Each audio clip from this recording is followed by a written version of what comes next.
Hi friends, బెల్లం ఎందుకు తురుముతున్నామంటే అల్లం చట్నీ కోసం. మరి ఈ చింతపండు వేరు చేసుకోవాలి. ఏంటి అంటే చింతపండులో ఉన్నటువంటి గింజలు పీసు అలా చేసుకున్న చింతపండుని ఒక గిన్నెలో పెట్టేసి స్టవ్ మీద దాంట్లో కొద్దిగా నీళ్లు పోసి ఉడికించుకోవాలి. కొలతేం లేదండి, కొద్దిగా, ఎందుకంటే మనం అల్లం పేస్ట్ పట్టేటప్పుడు అది గట్టిగా ఉంటుంది కనుక ఈ గుజ్జు దానికి సహాయపడుతుంది. ఇక మనము మరొక కళాయి పెట్టుకుని దాంట్లో 1 కేజీ సుమారు నూనె పోసుకుందాం.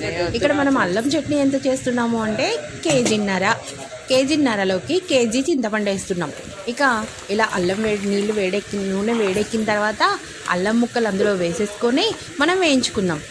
ఓన్లీ నూనె అల్లం ముక్కలు వేగాలి, గుర్తుపెట్టుకోండి. ఇక్కడ ఎక్కడా కూడా తడి తగలడానికి వీల్లేదు, సరేనా? మరి ఇక్కడ మనమైతే అల్లం ముక్కలు ఉడికే వరకు కూడా నూనెలోనే ఉడికించుకుందాము, ఓకేనా? ఇక అల్లం ముక్కలు మొత్తం వేసేసాము.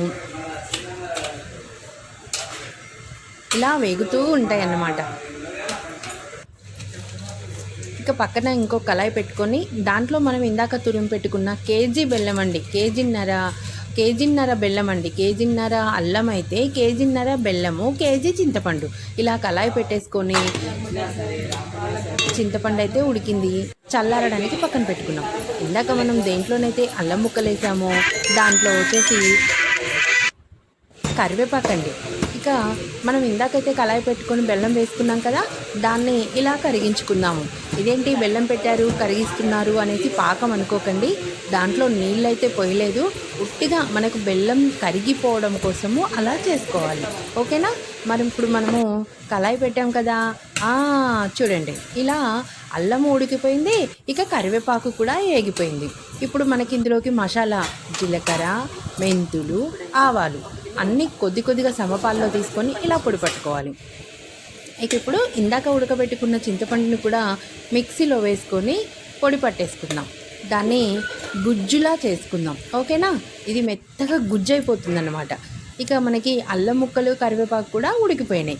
ఇక వీటిని ఒక బౌల్లోకి తీసుకొని అవి చల్లారి పెట్టేసుకుందాం. మరి మిక్సీ పట్టుకోవాలి కదా, మిక్సీ పట్టాలి అంటే కంపల్సరీగా చల్లారాలి, ఓకే? ఇలా ఒక బేషన్లోకి తీసుకొని వీటిని చల్లారి పెట్టేసుకుందాం. ఎంతమందికి ఈ అల్లం చట్నీ తెలియని వాళ్ళు తప్పకుండా నా వీడియో చూసి ట్రై చేయండి. ఇక అల్లం పేస్ట్ అయితే చింతపండు పేస్ట్ అయితే గుజ్జులా పట్టేసుకున్నాం. ఇక ఈ చింతపండు పేస్ట్ని మనం ఇందాక కరిగి పెట్టుకున్నటువంటి బెల్లంలో ఈ చింతపండు గుజ్జు వేసేసుకున్నాం. ఇక్కడ మనం రెమిడియన్స్ మొత్తం కూడా ఈ బెల్లము చింతపండులోనే పడాలండి, ఓకేనా? చింతపండు పులుపుగా ఉంది కనుక మేము కేజీ వేసుకున్నాము, లేదంటే కేజీన్నర వేసుకోవాల్సిందేనండి. ఇక కొద్దిసేపు మనకి అల్లము చల్లారలేదు కదా, వెయిట్ చేద్దామా? అల్లము చల్లారాక ఇక మనము అల్లం పేస్ట్ పడదాం.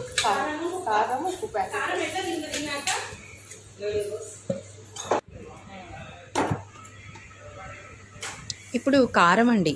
ఈ కారము మనకి కేజీన్నర అల్లం కనుక కారం ఘాటుగా ఉంటే కేజీ సరిపోతుంది. ఒకవేళ ప్యాకెట్ కారం పోస్తే కంపల్సరీగా కేజీన్నర పోసుకోవాలండి. మా కారం మేము పట్టించుకున్నాం కనుక 4 పావులు అంటే కేజీ కారం పోస్తున్నాను, ఓకేనా? ఆ కేజీ కారము కూడా ఎందులో పోస్తున్నాను? బెల్లము కరగబెట్టుకొని చింతపండు పేస్ట్ పట్టుకున్నాం కదా, దాంట్లో పోస్తున్నాను, ఓకేనా?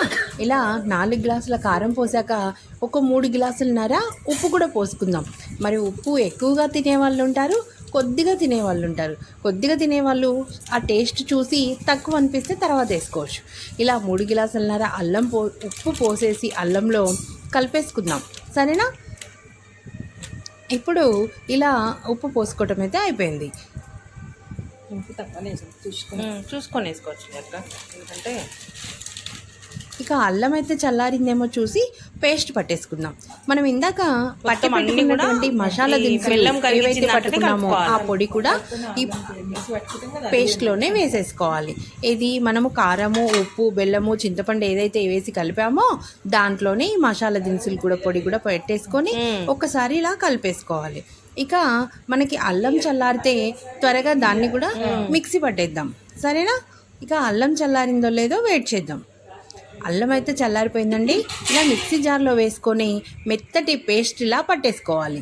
ఇలా పట్టేసుకున్న పేస్ట్ తీసుకొచ్చి మనం ఏదైతే ఇక్కడ కారంతో కలిపి పెట్టుకున్నామో దాంట్లో ఈ అల్లం పేస్ట్ కూడా వేసుకొని కలిసి అంతవరకు పూర్తిగా కలుపుకోవాలి. ఓకేనా. ఇక మనం దీంట్లోకి లాస్ట్గా చేయవలసింది తాలింపు.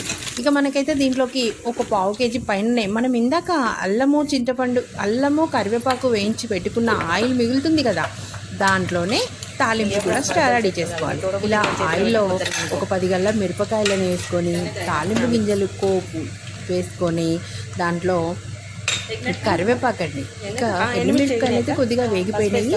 ఇప్పుడు దీంట్లో మనము వెల్లుల్లిపాయలు ఎక్కడా వాడలేదు.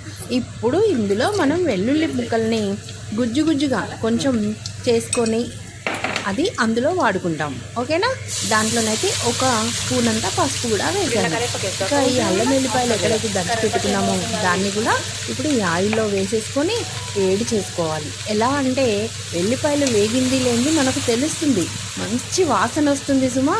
ఎలా వేగిన తర్వాత దీంట్లో ఇప్పుడు లాస్ట్గా మనము కరివేపాకు వేద్దాము. ఓకేనా. ఇక వెల్లిపాయలు అయితే వేగిపోయినాయి అంటే మనకు తాలింపు సిద్ధంగా ఉంది.